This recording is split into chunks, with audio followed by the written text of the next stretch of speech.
Welcome to a bumper blog this week.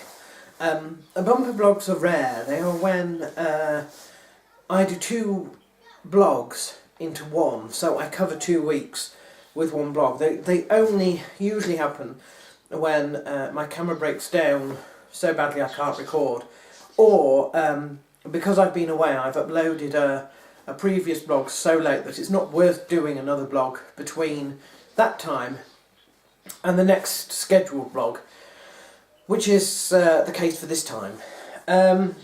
Last time I left you was at the start of my vintage tour to Torbay, which occurred over my retreat holiday, and although I did that at the start of that week, you weren't obviously able to see it online until the middle of the week after, so I didn't bother doing a blog that week, and that's combined with this week.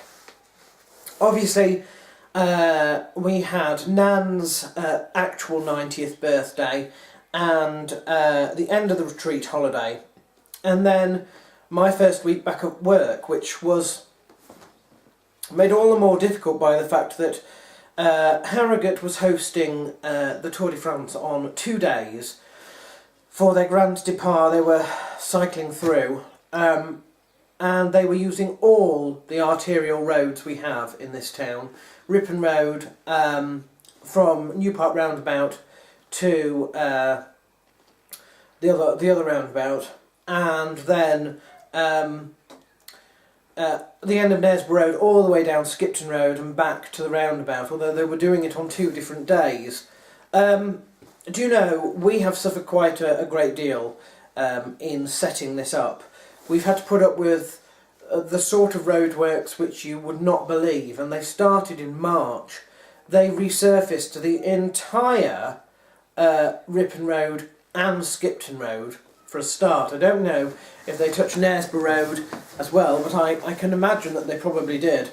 There was talks about taking out roundabouts, for example, and then having to put them back afterwards. And of course, you know, not being a killjoy at all, but who the hell do you think's paying for this?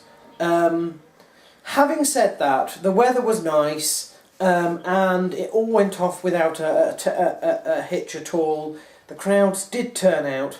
I did not turn out, although I'll tell you about that in a minute. The first day they were coming in via Killinghall, cross New Park roundabout, up Ripon Road, down Ripon Road, up Parliament Hill, and they were finishing at the Cenotaph, West Park, and the guy that we thought would win it for us crashed outside Debenhams, within sight of the finish line. So disastrous was his crash that he's now out of the tour completely. He hasn't broken anything, but he has torn ligaments, etc., etc., and so he can't even compete at all in the rest of the tournament.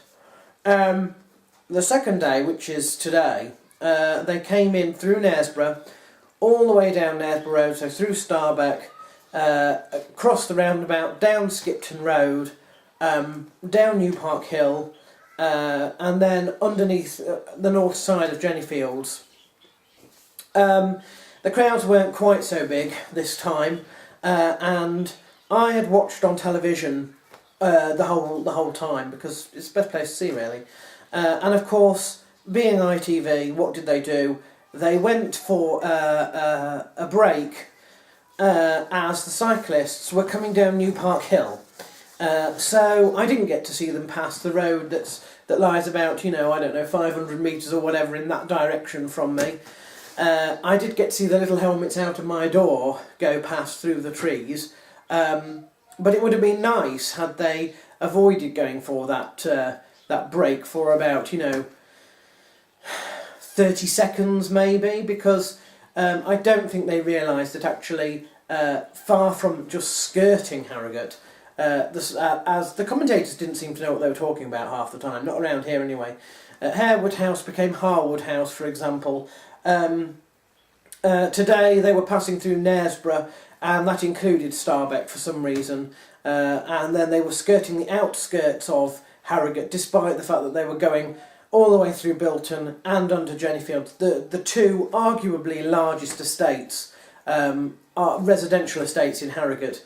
They did not skirt anything. They went directly through the centre, except maybe not as direct as they finished yesterday. So I just got the feeling that the commentators could have been a little bit better. But other than that, this week then, the only thing I will say is that I am starting back my predictions, my MMA predictions, and they're going to be as they were before. So for the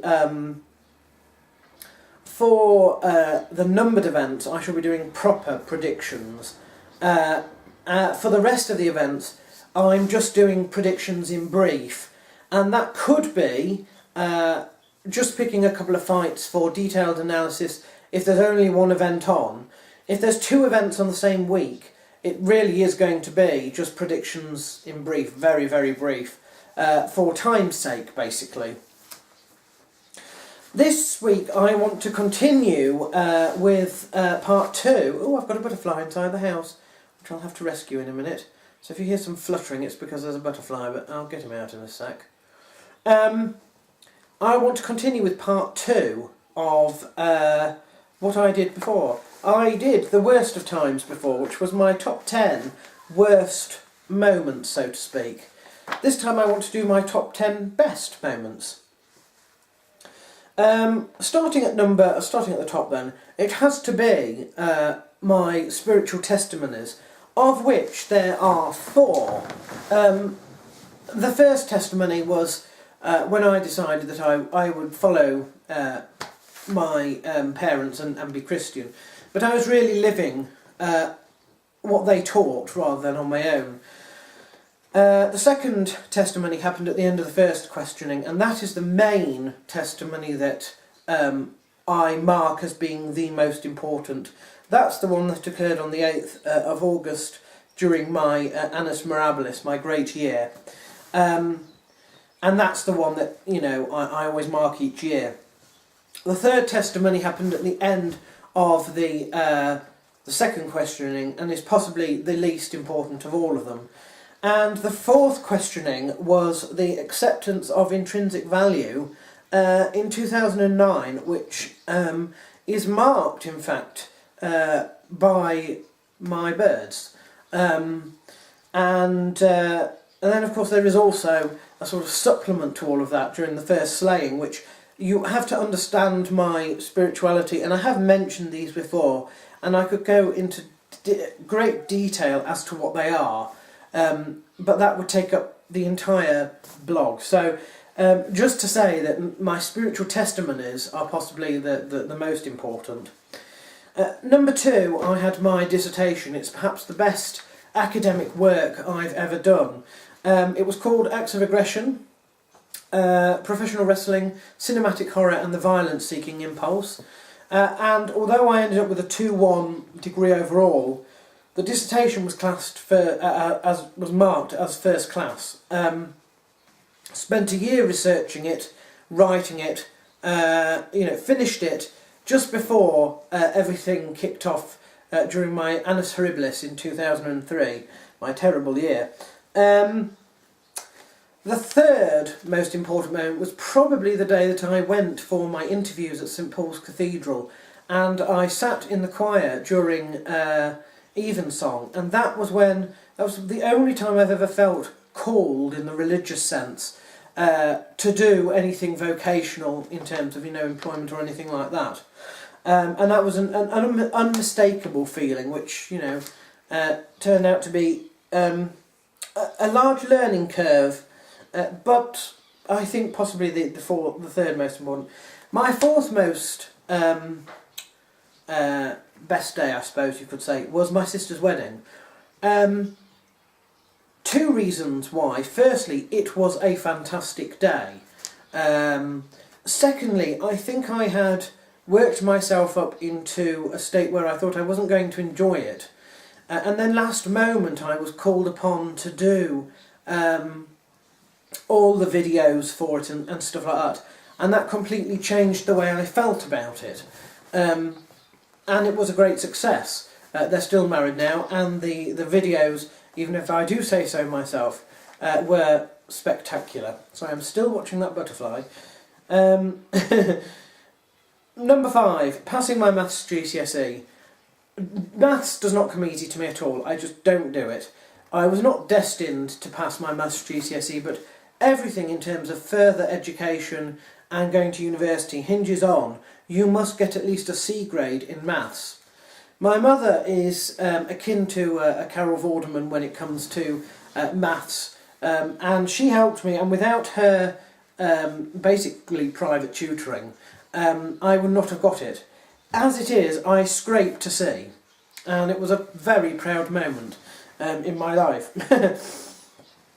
Number 6 is the idea of family holidays and family meals. You know, we have family meals at every major birthday and every sort of major calendar occasion, and we have had several family holidays, particularly, obviously loads when I was young, but several when I was older, including Guernsey, Filey and now Torbay as well. And those times of spending time with your family alone and in a relatively sort of free and easy environment, collectively those are a high point as well. Number 7, buying a house, moving out of rented accommodation and onto the property ladder, which I've done here, buying Markenfield. Again, couldn't really have done it without my parents' help, financially, really there. But number 8, the discovery of Sanctum in Nid Gorge, which is a very important place for me. Always has been, but played a large role in anything good that came out of my annus horribilis at all, really. Number 9 was the letter that the Lord Bishop of London sent me when I left St Paul's, written in purple pen, and I know it's a very materialistic thing, and he probably writes thousands of letters to thousands of people, but I kept that, and that's one of my treasured possessions, really. And at number 10, I've got my American Dreams tours. You know, they really symbolise everything that I managed to achieve, the highlights I managed to achieve in my sort of online world between, 2006 and 2010, really.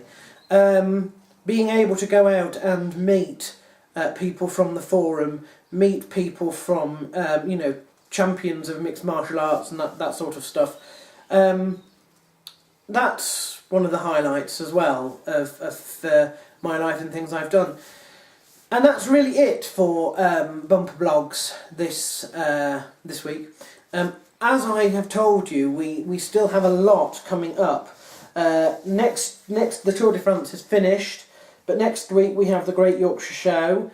Then we have my father's birthday, and then my parents are moving for the first time in 14 years, nearly exactly, not quite. The family base will shift from Mornington. We'll lose that completely, and they shall move somewhere else, still thankfully in Harrogate. And so there we are. Now I'm going to pick up that butterfly and put him out before he dies. So, be seeing you.